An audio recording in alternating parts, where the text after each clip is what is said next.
Hey guys, this is OddOneGaming and today's video is sponsored by Dragonheir Silent Gods. Dragonheir Silent Gods is an amazing fantasy RPG game that I've been playing for a while, and I've been hooked for quite a bit because it has some amazing graphics, it has some amazing mechanics, the open world side of it.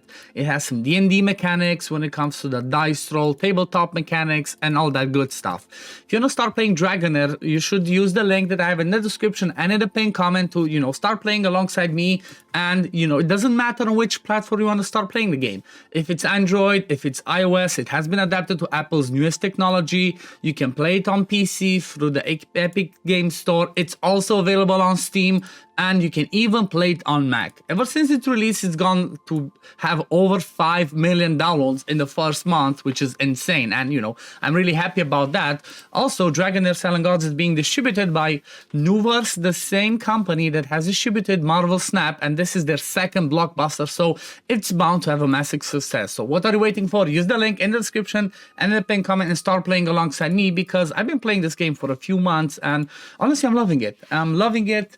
And well, today's video is gonna be 7 reasons why I believe that Dragonheir, or 7 things that Dragonheir does better than Raid Shadow Legends, which is, that's the main game that I cover on this channel. But we all know there's quite a few things that need to be, addressed, worked on, and I'm just gonna straight up go into it, and I'm gonna mention some of the things that I really love about this game compared to Raid Shadow Legends, because that's the subject of today's video. So the first thing that I want to mention about is the fact that this game is more free-to-play friendly, and actually it might be one of the most free-to-play friendly games out there that I have ever played. It is a little bit, it has the gacha side of it when it comes to the summoning and whatnot, so that usually tends to be really hard in the sense of if you don't get the legendaries, you're not going to be able to progress, you're going to be stuck and whatnot. But, well, this game has the best balance when it comes to the free-to-play friendliness. What I mean by that is the fact that rares and epics are so good in this game that you can beat the game, completely without any legendaries. And a good example is, if I go, for example, in the Grave of Venom, one of the dungeons where you find the gear, there's a lineup recommendation button here, okay? So you can come in here and always check, see what other people use as teams. But the fun thing is, if you click this one, show only non-legendary lineups. Well, look at this. 2 epics, 3 rares. 2 epics, 3 rares. 2 epics, 3 rares. You kind of get the gist of it, right? You can beat the whole game with just about this. And you know what? It's not the only dungeon. Let me try and get myself to another one of the tougher ones. For example, Ancient Battlefield, which gives you the negative runes. It's the same principle over here. If you go to lineup recommendation, let's see. Same principle. 2 epics, 3 rares.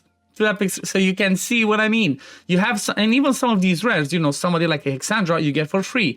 This is the adventure, everybody gets for free. And at the same time, you have, for example, a rare like Sigrid. Well, another thing that ties into this one is the fact that they have the Walker's Trail, which is kind of like the battle pass, that will be, you get this every 30 days, and you will basically get 3 of these during the season. Well, once you hit level 10, you can select any hero, you heard that right, any rare hero that you want from this chest. So you go in there and you see like, okay, what I need. You're going to see Sigrid, for example, as one of the ones that's in this chest, and you're going to see Sigrid a lot in the game. Just go and pick her up and that's it. Well, you're going to have 2 more chances to grab some other ones in there to help you progress through the game. So that's number 1. That's number 1. Like, I'm not going to say that, Raid is extremely bad, but it's kind of like, in Raid, it's, there's only a few epics, or like a few rares that are good. In this one, there's quite an easy, there's quite a good amount of rares and epics that make it easy. So let's move over to the next one. The next thing that I love is the fact that there is no gear removal cost. Okay, this is massive. It's this is something that's extremely expensive in Raid. Like, if you want to swap the equipment from one hero to the other, costs at least 1 million silver, and that's a ton. Well, in this one, I can just easily go in there and let me see somebody that I'm not using as often, somebody like this. I'm thinking like, okay, I don't want that piece of gear. Let me just use I want to put some rare gear on. Okay, let me just go in there and I'm just gonna put some rare gear to test out whatever I want. Nothing. It's 0 gear removal cost, which is massive. I'm really happy about this, and hopefully Raid's gonna implement that one day. Now, number 3 that I like, and I really wish this was added in Raid as well, but It's not the subject of the video, but the next thing is gear presets, okay? It's the plan over here. If you click over here, you're gonna see that you have 20 set plans. Basically what it means is gonna save all the gear that you have on your people. So for example, I have my Filto preset here, my Hedgy one over here, Yola, so you get the gist. You basically get to choose the 4 pieces of gear that you have, and you just straight up make a preset, and that's always gonna be saved. If you're gonna be swapping around gear, you're always gonna know, okay, this is the one that I need, and you have 20 of these. Obviously, it's still at the beginning. We've given a lot of feedback, so we're gonna hope that later they're gonna implement for the runes and the artifacts as well. But you know, for launch to have this, it's definitely a good start. It's definitely a good start. So gear presets are another one. The next thing that I love about this is actually it's time friendly. You know, you can play this game if you want for like 12, 16 hours, doesn't matter how long, because as I showed earlier, you might just be going and doing lots of testing in dungeons, in the guild boss, and you can keep swapping gear around endlessly up until you find your perfect tune, because it costs you nothing. Well, and at the same time, you can just play this game for like 1 hour a day maximum, and then you're done. And maybe when you have more time, you can just spend that more time in there trying to progress, trying to boost your account, because, well, just doing your dailies doesn't take you that much. Actual testing and, you know, trying to get the best results, that's what it might take you a bit better. So definitely it's a time-friendly game from my point of view. Then the next one, which this one I might be a little bit biased, but well, from my point of view, I would say that it has better graphics than Raid. This might be an unpopular opinion because, you know, the Raid has been the benchmark for quite a while. It's always been at the top. But, well, I'm not sure what to say. From my point of view, I feel like, I mean, look at this. Look at how amazing this looks. I feel like Dragonheir is giving Raid a run for its money. So definitely something that you wanna, you wanna keep in mind. I think this is honestly, this fight over here, the Temporal Vortex, which is like the guild boss, this was the first thing that attracted me to the game. This is the first thing that I saw and I was like, you know what, I want to try it, and it's, you know, I stuck with it ever since. So definitely graphics, again, from my point of view, might be an unpopular opinion, but I believe that the graphics are better, especially because, you know, you have also that open world side of it. You know, you can travel, you can see all the graphics and whatnot. So this is reason number 6. Now, reason number, 5. Now, reason number 6 is going to be, it actually has guild versus guild fights. For example, we have the same thing, the Golden Wing match, which is basically kind of like clan versus clan in Raid.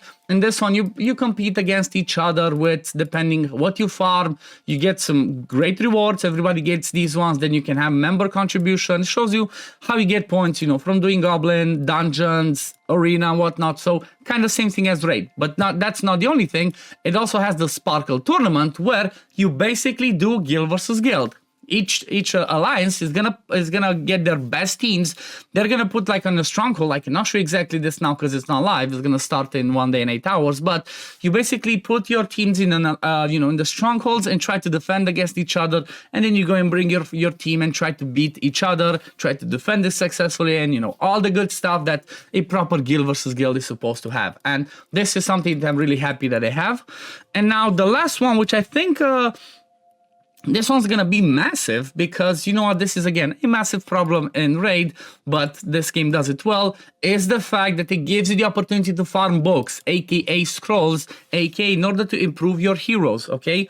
So obviously you're gonna need scrolls for your legendaries. Let me see, I have one that I've not scrolled up with, maybe this one, okay. So skill upgrade, okay, so you have the Master Scrolls for legendaries, then we have the Scholar Scroll, okay, for the epics, and then for the rares, it's gonna, I think it's also called the Scholar Scroll. Just, you know, it's Apprentice Scroll, my bad. So you're gonna need to have these. I have quite a ton because, well, there are ways to actually get those scrolls. They're not infinitely, but there's more and more ways.